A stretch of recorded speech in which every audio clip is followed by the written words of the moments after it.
মোহতারাম, বউকে আপনি, তুমি নাকি তুই, কোন সম্বোধনটা ইসলামী শরিয়া অনুমোদন করে? খুব ইম্পর্টেন্ট একটা বিষয়। শুধু বউকে না, জামাইকেও অনেকে তুমি, আপনি অথবা তুই বলে সম্বোধন করেন। আবার বউকেও অনেক জামাইরা তুই বলে সম্বোধন করেন। দেখেন, আরবিতে এই তুই, তুমি, আপনি সবগুলোর ক্ষেত্রেই আংতা শব্দ ব্যবহার হয়। আংতা মানে তুমি।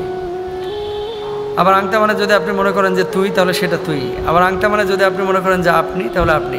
বাংলা ভাষাভাষীরা আপনি, তুমি, তুই যেভাবে আলাদা আলাদা করে ব্যবহার করি, আরবি ভাষাভাষীরা কিন্তু এভাবে আলাদা আলাদা করে ব্যবহার করে না। এই জন্য আমাদেরকে যেটা খেয়াল রাখতে হবে সেটি হচ্ছে, আপনার স্ত্রীকে যখন আপনি সম্বোধন করবেন, কোন সম্বোধনটা সম্মানসূচক, কোনটা সে পছন্দ করে, আপনি নাকি তুমি।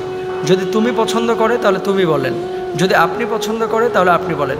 তদ্রূপভাবে স্ত্রীদেরকে বলবো, আপনার স্বামী কোন সম্বোধনটা পছন্দ করে। যদি আপনি পছন্দ করে তাহলে আপনি বলবেন, যদি তুমি পছন্দ করে তাহলে তুমি বলবেন। এখন কথা হচ্ছে, এমন কিছু মানুষেরও দেখা পাওয়া যায় যাদের রুচি একটু এলোমেলো। তারা বলে তুইও, আপনিও মজা লাগে না, তুমিও মজা লাগে না। ওই যে ছাত্র জীবন থেকে অথবা কাজিনের মধ্যে বিয়ে হয়েছে, কাজিনদের মধ্যে, আত্মীয় স্বজনদের মধ্যে বিয়ে হয়েছে, ওই আগেও তুই তুই করতো, এখনও তুই তুই এই মজা লাগে। তো এখন যদি তুই বললে স্ত্রী বেশি খুশি হয় তাহলে আপনি তুই বলতে পারেন, তুই বললে স্বামী যদি বেশি খুশি হয় তাহলে তুই বলতে পারেন। কিন্তু এখানে একটা কথা আছে, সমাজ সভ্যতাকে আপনার খেয়াল করতে হবে। সমাজ যদি মনে করে, আপনি আপনার হাজব্যান্ডকে মার্কেটে গেলেন, ঈদের বাজার করতে যাওয়ার পরে বললেন, এই সালমানের আব্বা এদিকে আয়।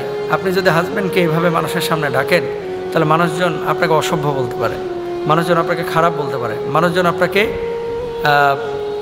বেয়াদব মনে করতে পারে। এই জন্য আওয়ামভাবে যখন মানুষের সামনে আমরা মিশবো, তখন এভাবে তুই বলে সম্বোধন করব না। যদি ঘরে আপনি করেন, হারাম না। আবার দেখেন, আপনার স্ত্রীকে যদি আপনি তুই বলে সম্বোধন করেন, স্ত্রী যদি খুশি হয় কোনো সমস্যা নেই। তবে স্ত্রী বা স্বামী দুইজন যদি অখুশি হয় এবং তাদের সম্মানের জন্য হানি হয়, তাহলে তুই বলে সম্বোধন করা ইসলামী শরিয়াতে জায়েজ নেই, ইসলামী শরিয়ায় জায়েজ নেই। আপনি তুই বলে সম্বোধন করতে পারবেন না।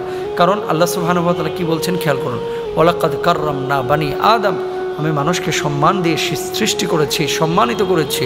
মানুষকে অসম্মান করা মানুষের জন্য জায়েজ নাই। সুতরাং তুই, তুমি, আপনি কোনোটাই সমস্যা নেই। যেটাই সম্মানসূচক, যেটাই আপনার স্ত্রী খুশি হয় অথবা স্বামী খুশি হয়, সেটা আপনি ব্যবহার করতে পারেন। তবে একটা কথা, সেটা হচ্ছে আপনি বলে আপনার স্বামীকে সম্বোধন করছেন, আপনি স্ত্রীকে আপনি বলে সম্বোধন করছেন, কিন্তু তার হক আদায় করছেন না। আপনার স্বামী আপনার উপর অসন্তুষ্ট, আপনার স্ত্রী আপনার উপর অসন্তুষ্ট, তাহলে কিন্তু কিয়ামতের ময়দানে আপনাকে দাঁড়াইতে হবে।